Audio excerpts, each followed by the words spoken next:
Imagine a young woman counting every penny, her eyes fixed on a future where she'd glide down the aisle in a flowing white dress, her dream wedding shimmering just within grasp.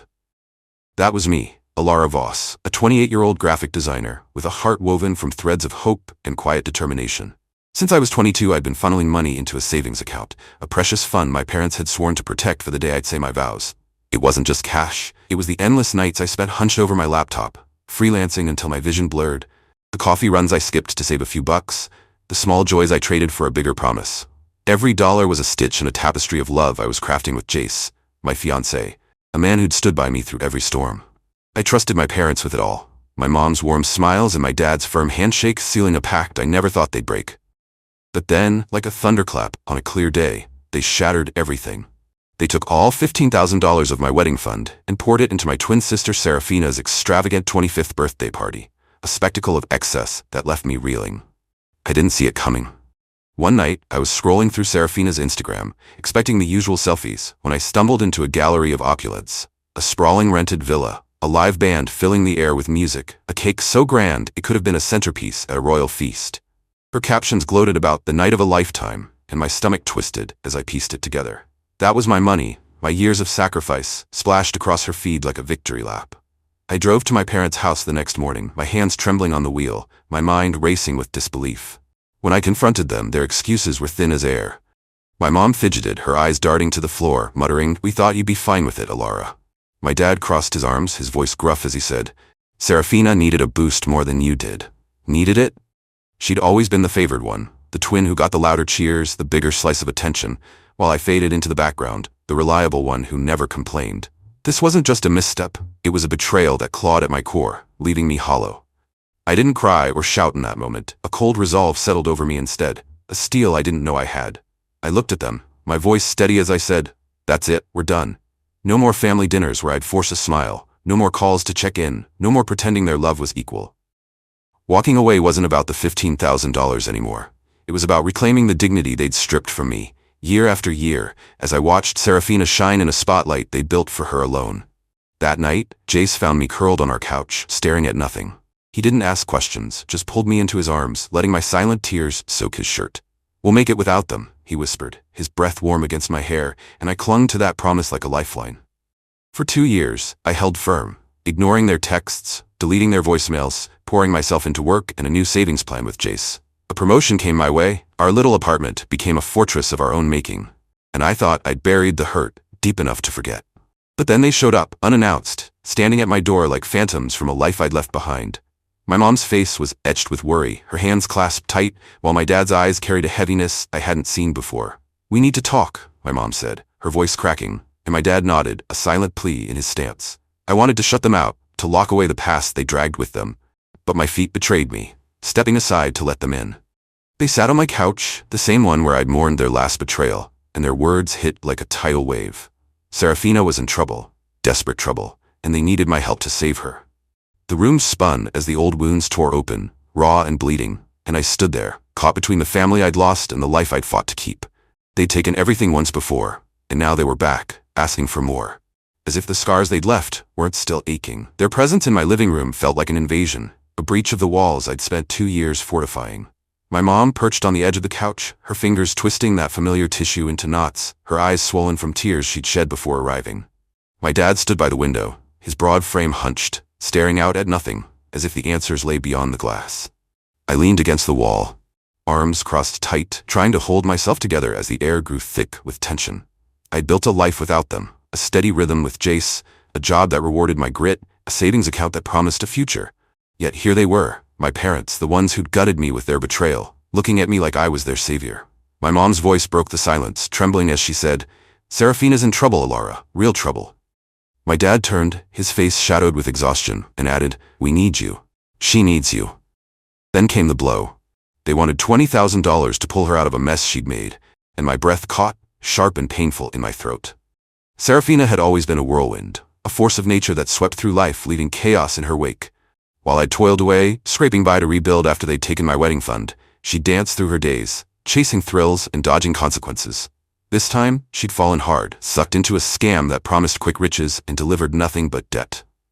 She borrowed money from shady lenders, swearing she'd pay it back with profits that never materialized. And now, those debts were a noose around her neck. Creditors were calling, banging on her door, threatening lawsuits, and worse if she didn't cough up the cash soon. My parents had emptied their own pockets, sold off what little they had left, even my dad's rusty pickup truck, but it wasn't enough. They sat there, spilling the story in halting, desperate bursts, their voices cracking with fear. "She's spiraling," my mom said, tears spilling over. "We can't lose her." My dad's hands clenched into fists as he muttered, "You're the only one who can help us now." The words landed like stones, each one sinking deeper into the pit of my stomach. I wanted to laugh, a harsh, bitter sound at the absurdity of it all. They'd taken my $15,000, handed it to Seraphina for a party she didn't need, and now they were back, expecting me to open my wallet again to fix her latest disaster. My mind flashed to that night, 2 years ago, their casual shrugs when I demanded answers, the way they'd brushed off my pain like it was nothing. Seraphina had never apologized, never even acknowledged what they'd done, and they'd let her off the hook every time. Now she was out there, probably pacing her apartment or crying to some friend, while I stood here, the one they turned to when her recklessness finally hit a wall. "She's your sister," my mom pleaded, her voice raw. "We're still family." Family. The word twisted in my gut, a cruel echo of what we'd once been, a bond they'd frayed beyond recognition. I pushed off the wall, pacing the room to keep from exploding. My fists balled at my sides, nails digging into my palms as I fought the storm inside me. I saw them at her party in my mind's eye, clinking glasses, laughing under twinkling lights while I sat alone, counting the cost of their choice. I heard every excuse they'd ever made for her, every "be patient" Alara that had dismissed my hurt. And now they had the gall to stand here, begging me to save her, as if I hadn't already given enough. My dad stepped closer, his voice low and strained. "We know we messed up before. We're not proud of it, but this is different." Different? It felt like the same old story. Seraphina's chaos pulling them under, and me, the quiet one, expected to drag them all back to shore. I stopped pacing, facing them, my chest heaving as I tried to find words that wouldn't come. Part of me wanted to shove them out the door, to scream that they'd made their bed and could lie in it. The power of that refusal burned bright, a chance to make them feel the sting they dealt me. But then my mom's shoulders shook with a sob, and my dad reached for her, pulling her close, and I saw them not as betrayers, but as two people drowning in their own mistakes. I hated how it tugged at me, how despite the years of resentment, a flicker of something softer refused to die. Seraphina's face crept into my thoughts, not the smug version I loathed, but the girl I'd once known, the twin who'd shared my secrets before she learned to take and never give. They stood there, waiting, their desperation a palpable force, and I felt the ground shift beneath me, a choice looming that would either free me or bind me tighter to the past I tried to escape. The room seemed to shrink as my parents' words echoed, their plea a heavy chain wrapping around my chest. I stood frozen, the wall at my back, the only thing keeping me upright, while my mom's sobs softened into a quiet, broken hum. My dad's hand rested on her shoulder, his face a mask of weariness and guilt, and I could feel their eyes on me, pinning me in place. The $20,000 they needed wasn't just money. It was a piece of the life I'd clawed back after they'd taken my wedding fund, a cornerstone of the home Jason and I had been dreaming of. I'd spent 2 years rebuilding, stitching together a future from the scraps they'd left me, and now they wanted me to tear it apart again, to hand it over for Seraphina, the sister who'd never once looked back at the wreckage she'd caused. My breath came shallow, each inhale a battle against the tide of anger and doubt threatening to drown me. I turned my gaze to the floor, tracing the worn lines in the wood, searching for something to steady me. Memories crashed in like waves. Seraphina's triumphant smirk as she cut into that towering birthday cake. My parents' vague apologies when I demanded my $15,000 back, the sleepless nights I'd spent wondering why I always came second. She'd never owned up to it, never offered a word of regret, and they'd never held her accountable. Now she was out there, tangled in her own mess, while I stood here, forced to decide if I'd let her drag me down too. My mom's voice cut through the haze, fragile and pleading. "She's terrified, Alara. She won't say it, but I see it in her eyes." I wanted to snap that she deserved to be scared, that maybe fear would finally teach her something. But the venom stayed lodged in my throat, choked by a pang of guilt I couldn't shake. Jace's face flashed in my mind, his steady smile, the way he'd mapped out our future over late-night talks. That $20,000 was our ticket to a house, a modest place with a yard where we could plant roots and leave the past behind. Giving it up meant pushing that dream further out, maybe losing it entirely if prices climbed beyond our reach. I could hear his voice, calm and resolute, telling me I didn't owe them a damn thing, that I'd already paid more than my share. He'd be right, and yet, with my parents' desperation filling the room, that logic felt like a whisper against a scream. My dad spoke again, his tone rough with fatigue. "We'll pay you back, Alara. Every dollar. We just need a little time. Time. The same thing they'd stolen from me when they handed my wedding fund to Seraphina without a flinch. A bitter laugh rose in my chest, but I swallowed it, the taste sour on my tongue. It wasn't fair. Seraphina had always been the wildfire, blazing through life and leaving others to douse the flames. I'd been the one sweeping up the ashes, smoothing over the cracks, keeping the peace while she ran wild. And now, when her recklessness finally caught her, they turned to me, the steady one, to put out the fire again. I pictured saying no, watching their hope shatter as I stood my ground, a wall they couldn't breach. The thought was intoxicating, a fleeting taste of justice after years of being sidelined. But then I saw Seraphina as she'd been long ago. Not the selfish whirlwind she'd become, but the girl who'd clung to me during thunderstorms, her small hand in mine as we hid under blankets. She was a disaster now, a taker who never gave back, but she was still my twin, a thread of my past woven too deep to rip out. The idea of her facing real danger, of threats turning into fists at her door, gnawed at me, a quiet ache beneath the rage. I started pacing again, my steps sharp against the floor, the sound a tether to keep me from unraveling. My parents watched, their silence heavy with expectation, and I hated how it pulled at me, how it stirred a loyalty I'd tried to bury. A faded photo on the shelf caught my eye, a snapshot of us as kids, me and Seraphina with matching grins, our parents beaming behind us, a family that hadn't yet fractured.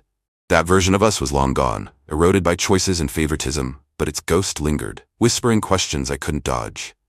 Could I live with myself if I walked away and something happened to her?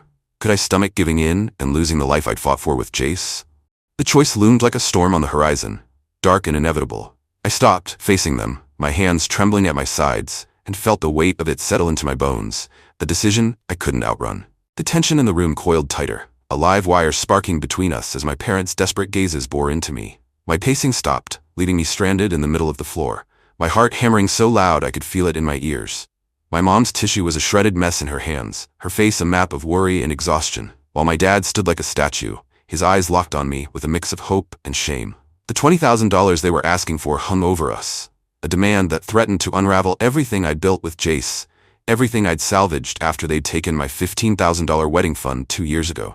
I could feel the pull of their need, a gravitational force dragging me back to a past I'd fought to leave, and every muscle in my body tensed against it.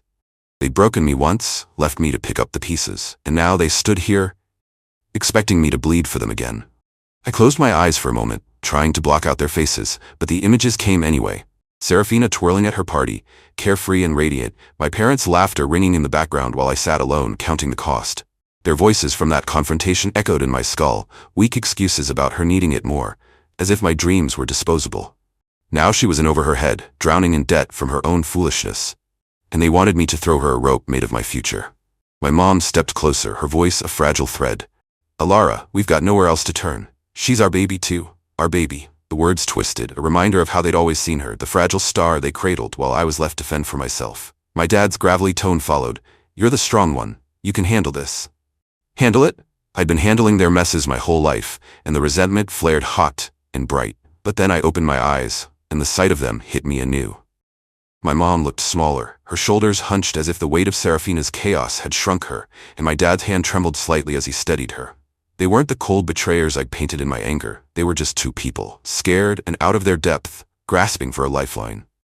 I hated how it softened me, how it dug up memories of simpler days. My mom sewing my Halloween costumes, my dad teaching me to ride a bike. Seraphina flickered in too, not the selfish tornado she'd become, but the girl who'd once shared my bunk bed, whispering secrets in the dark. She was a wreck now, a black hole of need, but she was still my twin, a piece of me I couldn't fully sever.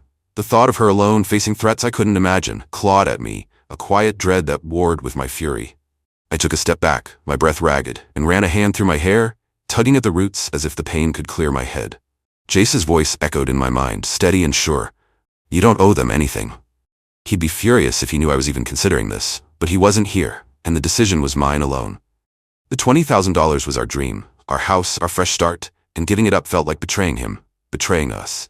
Yet standing here, with my parents' brokenness laid bare, I felt the old ties tugging, the ones I'd tried to cut but couldn't quite escape.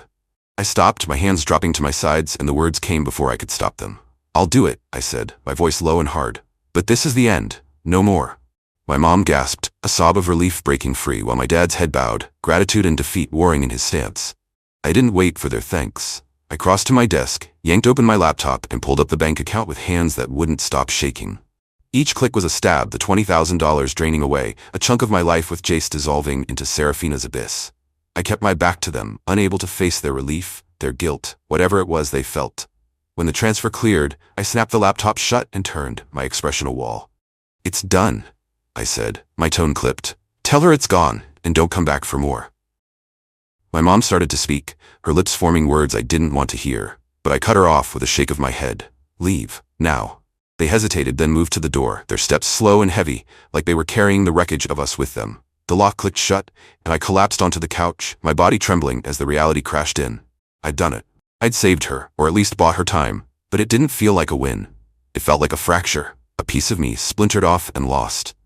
Jace would be home soon, and I'd have to face him, explain why our dream was on hold, why I'd let them in one last time. The silence pressed against me, a weight I couldn't shift, and I wondered if I truly closed the door or just opened a new wound that wouldn't heal.